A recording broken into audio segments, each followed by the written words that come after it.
Hello and welcome to another episode of Telling Everybody Everything. It is Monday, the 12th of January. I am going to be hot this year. Maybe not hot, just like as hot as I can be. I'm having the 2026 glow up. And you wouldn't believe it. Like in the back of my mind, I'm like, well, if I had an unplanned pregnancy, I wouldn't have a termination at this point in my life. I wouldn't. And Bobby, hate to give you too much information about my husband. He is not getting a vasectomy. He would. I just feel like we're so old that like time takes care of itself. First of all, we are not extraordinarily sexually active, though it's not, terrible. Considering I run a fucking nursery. And I'm old, you know what I mean? Only 50% of my pregnancies over the last 5 years resulted in live births, not to take it to a dark place, but I just feel like if I can time it pretty well. Every time I've got pregnant, I timed it on purpose to get pregnant. I know when I ovulate, I feel like this time, now with my new life, post-surgery,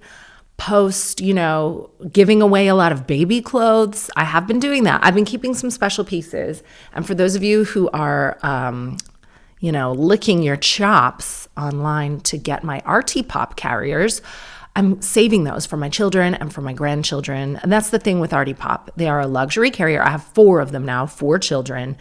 Obviously, I didn't have one when Violet was a baby, but I'm attributing one to her. They are a huge luxury. And I think if you're having a baby shower, rather than putting a bunch of little things or nothing on your list and getting tat from people, I did not personally have any baby showers, but the tat that I have seen, just have your friends and family go all in on a 600-pound RT Pop carrier and let that be your investment. And you can sell it on a lot of these resale sites, Vinted, eBay. You could do that and make your money back, or just save it like I'm doing. But anyway, I feel like I can avoid getting pregnant going forward. I have very few viable eggs, I assume, and we don't have sex that often. If I just do it when I'm definitely not ovulating, it's going to be fine. But there's always that question in the back of my mind. And then I have a friend who's a bit witchy, like in the good way. Is there a bad way to be witchy? I haven't seen it. And she was like, oh no, you're going to have one more when you're 47. And I said, take that energy, that dark energy out of my home. I need to have a semblance of a life. Now, where is this email from Andrew Johnston? So over the last few episodes, I've been doing, I think, a lot of nattering on about my own life and my kids and what I'm doing. And Andrew, our faraway producer in Los Angeles, where I will be visiting soon, I can't plug this show enough. I think it's woefully undersold is my expectation, because if you want to go see comedy in Los Angeles, you can go anywhere, any night of the week, and see some Americans who talk about drugs and act like they don't want to be there. You can go and do that.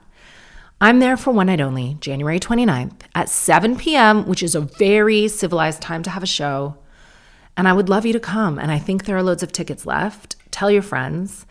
I'm doing some other stuff while I'm there. I'm jumping on a few podcasts.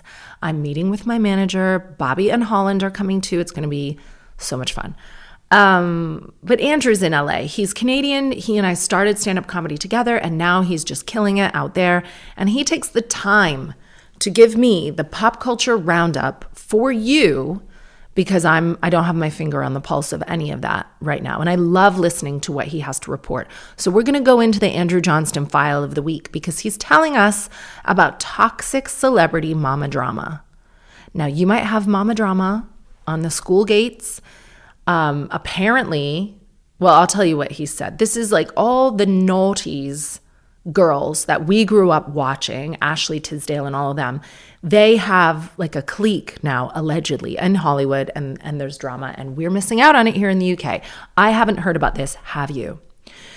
Andrew says we've all heard about the toxic celebrity mom group in Hollywood, consisting of a bunch of former teen pop stars who peaked in the noughties, that is making us decidedly not nostalgic for high school. He said, here are the facts and figures.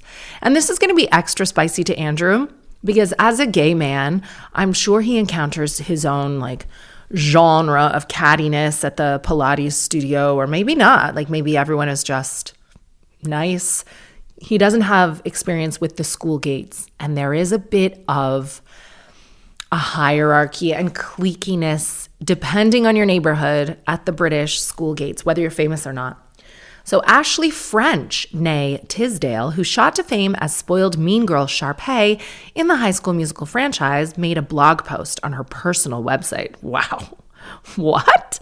Is she from the past? How vintage. I'm making a blog.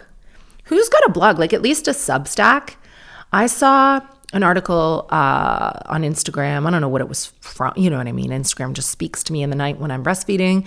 It knows me. The algorithm's got me just right in my sweet spot. I love what it shows me. But one of the things it said is that Substack is becoming a good marketing vehicle for brands. And it's like a luxury niche vehicle. Like a lot of upscale brands are using Substack.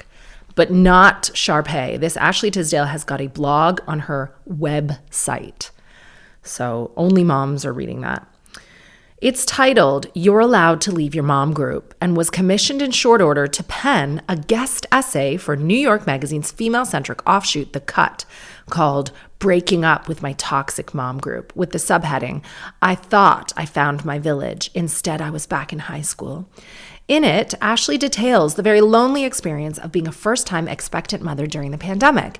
With no baby shower, prenatal yoga, or other community-building rites of passage new moms undergo to find their organic support network of like-minded new moms. Now, these things are not for everyone. I do, my heart goes out to the moms who did feel isolated during the pandemic. That must have been shit. But when I had Violet, I was a first-time mom, but also in my neighborhood, I was a first-time mom of that age. Like in Crouch End, the moms were 30s, 40s. They were smart, successful, a lot of the times artistic women who had relationships with men that were pretty solid. And I don't know what was going on, but they seemed to have it a lot more together than I did. I was 24, and I didn't want to go to any NCT groups or meet any of these women. And not to be a bitch, but it is pretty bitchy to say. I never wanted to participate with them. When I'd see them out having coffees and taking up all the pavement, I liked being an outsider. So apparently Ashley Tisdale did not like that. That's when a mutual friend introduced her to the alleged hellacious Hollywood Homemaker Club. Initially, she was downright smitten by this clutch of multitaskers who would be building brands and running companies seemingly without spilling an ounce of breast milk, and felt like this was the right group to show her how to balance motherhood and career. But then she began to notice she would be the odd woman out of premeditated group hangs, which would be well documented on Instagram. Oh, and that is hurtful now. I suppose we didn't have to contend with that in high school, actual high school, when you wouldn't be invited to a party. You would hear about it on Monday, or maybe, someone would phone you up. You would know about it, but it wasn't plastered with images all over social media for you to see and feel left out by in real time. At a dinner party, Ashley was sat at the very end of the table while the rest of the women were clustered at the other end. And in a fishy double booking, a group hangout was planned on her own daughter's birthday, which she was obviously not invited to. That is a fishy double booking. When she asked why she hadn't been invited, I love Andrew using the term in a fishy double booking, like it was 2 drag brunches. Okay, when she asked why she hadn't been invited, she was given vague excuses. And it then dawned on her that in the early days of the group, there had been another mom in her position who was routinely being left out. At the time, she ignored the signs, but now she sees the group had a pattern of excluding someone, and that person had become her.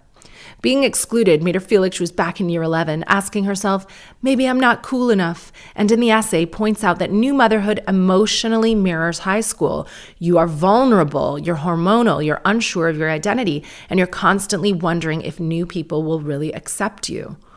You know what? I was kind of scoffing at this in the beginning. Probably just because it's the morning and I've had some coffee and I feel energized. But because she's very privileged and she's famous and she's talking about brunches and stuff. And this is just going to be tone deaf for a lot of the readership. But she does speak to, I think, a very universal feeling. I'd never seen it pointed out exactly that way. It is like high school. You feel isolated. You're hormonal. Your identity is totally changed. And that is a vulnerable time, I think, for a lot of women.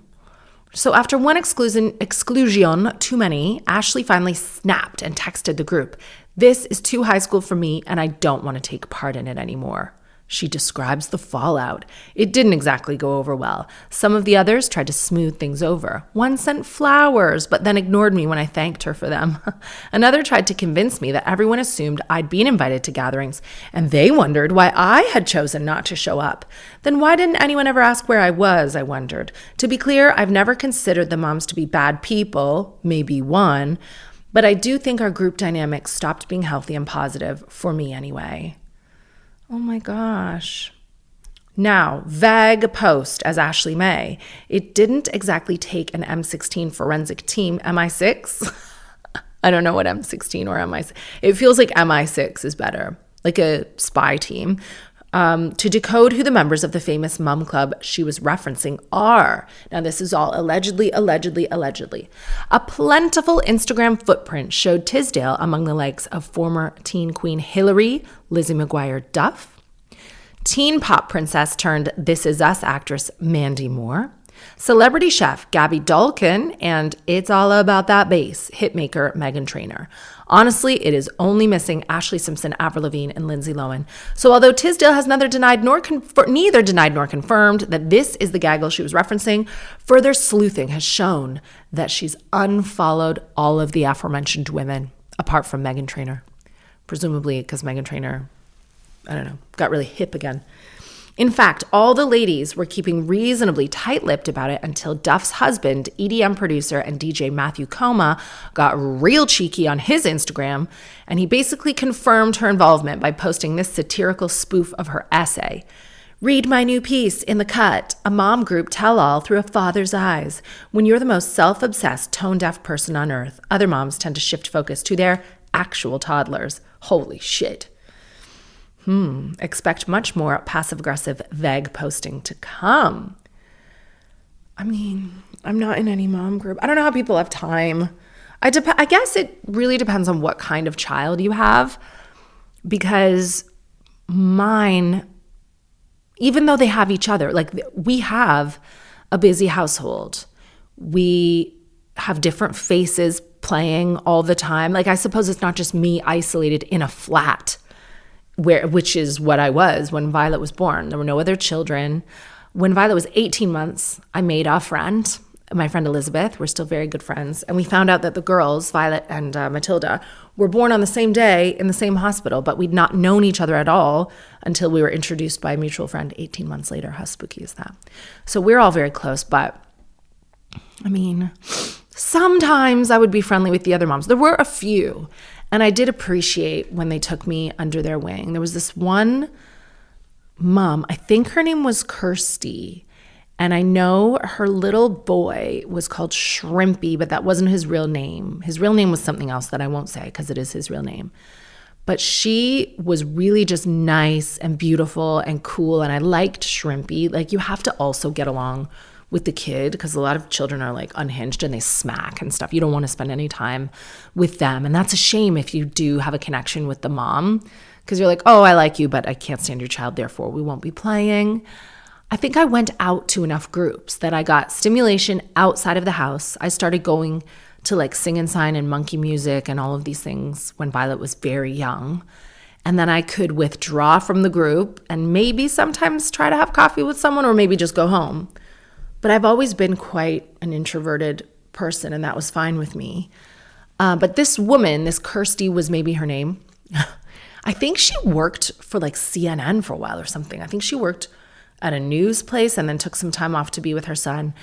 But we had been friendly outside of the house for long enough that when she invited me to a Christmas party at her house, I was blown away by how wealthy she was. I was like, oh, I'm like too poor to be friends with this woman. She had a housekeeper and this like big, beautiful house in Crouch End, which is something I never believed that I would ever have. She had really cool friends. There was someone in her family, like a stepdad or something, who had some type of link to Princess Diana. I don't know how he knew her. Like, it was just a really cool family. And I should have known because I met this woman's mother. This woman's mother brought Shrimpy to the library one time, And she was obviously older than us. It was this woman's mom, an older lady, but she was an actress and she was wearing this beautiful headscarf and she had the most magnificent skin. And I just knew when I met that woman, I was like, this woman is one of the coolest people I've ever seen in my life, and like stunning. And so I should have known that it was a very, very special family. And I guess what I'm getting at is, I think maybe as much as I say I'm an introvert, it did matter to me when people went out of their way to include me and be nice. But that's not to say that if I lived in LA, for example, I would want to be part of a tight-knit high school style mom group like this. That wouldn't work for me. It doesn't really work for me to be part of any group because I'm real hot and cold. I don't have like the energy to fully commit myself. Like I would miss events. I would send out last minute invitations. Even at Fred's school, I'm not on the group chat, but I am going to have to get on the group chat because at Christmas time, all the other reception kids gave out Christmas cards and they all had one little chocolate coin inside. And I think that must have been organized off-site. That must have been a group chat thing that I missed out on. And I felt so badly because Fred obviously didn't send any Christmas cards to anyone. And that was sad. Ladies and gentlemen, and by that I mean ladies, watch out. No more than a couple sweet weeks into 2026, and we've already got a brand new pile of fresh hell to wade through and another reason to lose sleep. It's called nudification. Nude or semi-nude photos of real people generated with AI and without consent are running rampant on the platform previously known as Twitter, and it is a problem. Elon Musk's in-house AI chatbot Grok is a free AI assistant with some paid-for premium features, which responds to zombie Twitter users' prompts when they tag it in a post. It's often used to give reaction or more context to other posters' remarks. But people on zombie Twitter are also able to edit an uploaded image through its AI image editing feature. Like a digital dystopian version of X-ray specs, Grok is being asked to undress women and worse, put them in sexual situations, resulting in a flood of non-consensual pornographic images on the largely unmoderated social media site, with some sexualized images even depicting minors. How long was it going to be before AI was used in this way? Because pornography built the internet.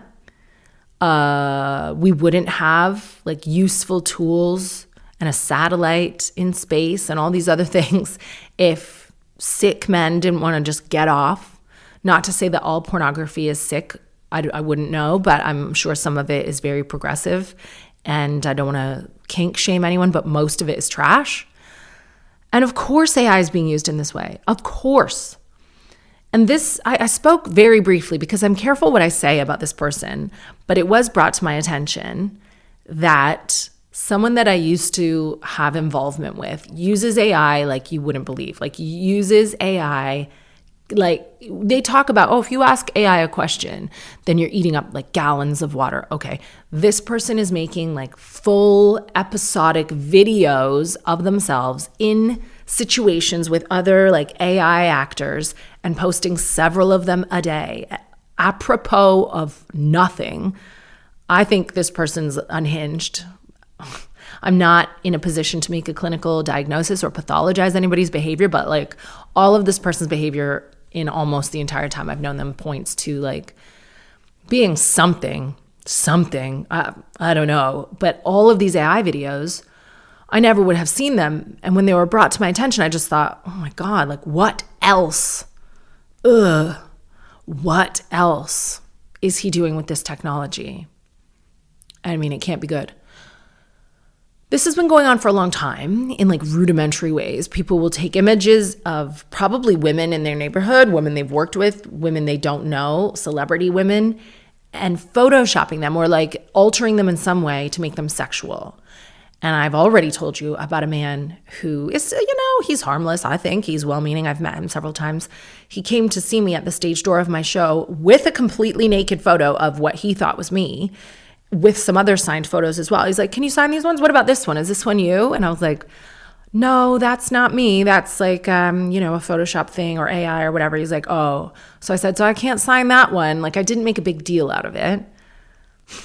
He's like, oh, I thought if it was you, you'd sign it. I'm like, well, it's not. I always feel sad because I've seen a lot of these edits before. Then they moved from photos to videos. And a lot of the time, the body that they choose is not as nice as your body. And you're like, I need to get some nudes out there. But ultimately, I'm from a toxic generation. I don't personally feel victimized by this when it is me. And if this AI enthusiast that I know or knew a little bit from my past, if he's making, and he's probably not even just making like sexual videos of me, he's probably making videos of me where like violent things happen to me. That's the kind of person I think I'm dealing with. I just feel like let him exist in his own fantasy world. Whatever. But I think I'm wrong for feeling that way. I know women who do feel victimized by it, men and women, and I think I have like a mental block. But I understand is what I'm trying to say. I understand why people would feel victimized by this, and it is subjectively wrong. Online watchdogs have discovered, and especially with minors, I just read the last bit where it's obviously if you're creating images of child abuse, then that's like great.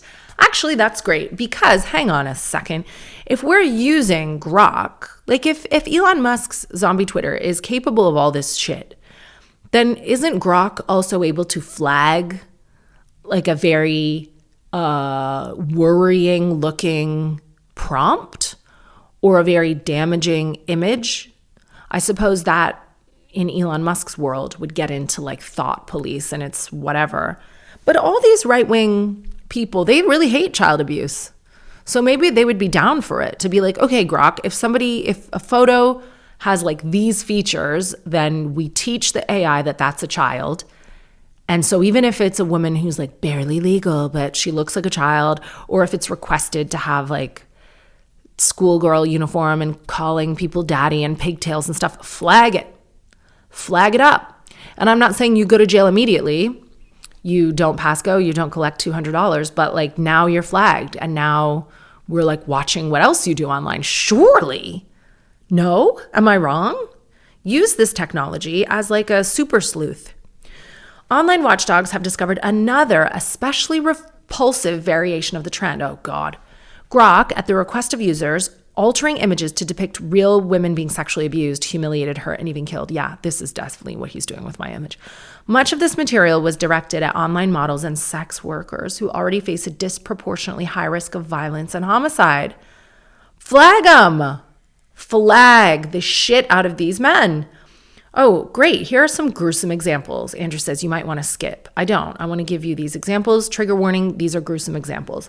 One of the disturbing Grok-generated images we reviewed depicted a widely followed model restrained in the trunk of a vehicle, sitting on a blue tarp next to a shovel.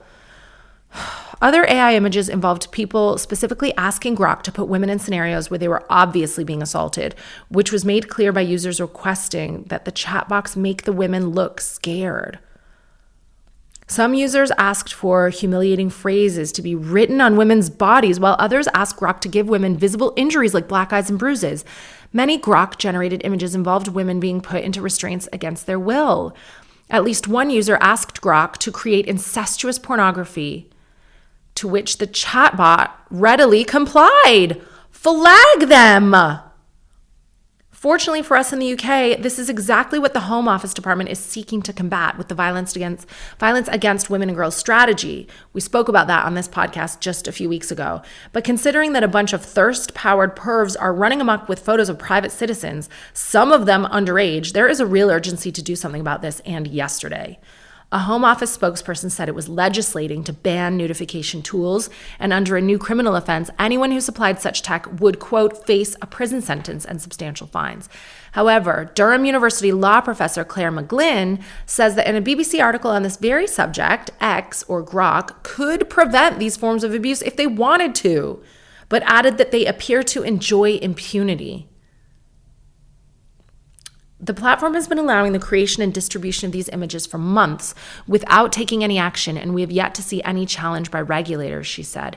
Worth noting that Dublin is the headquarters for X in Europe, the Middle East, and Africa. And in theory, Irish state agencies could intervene at any time.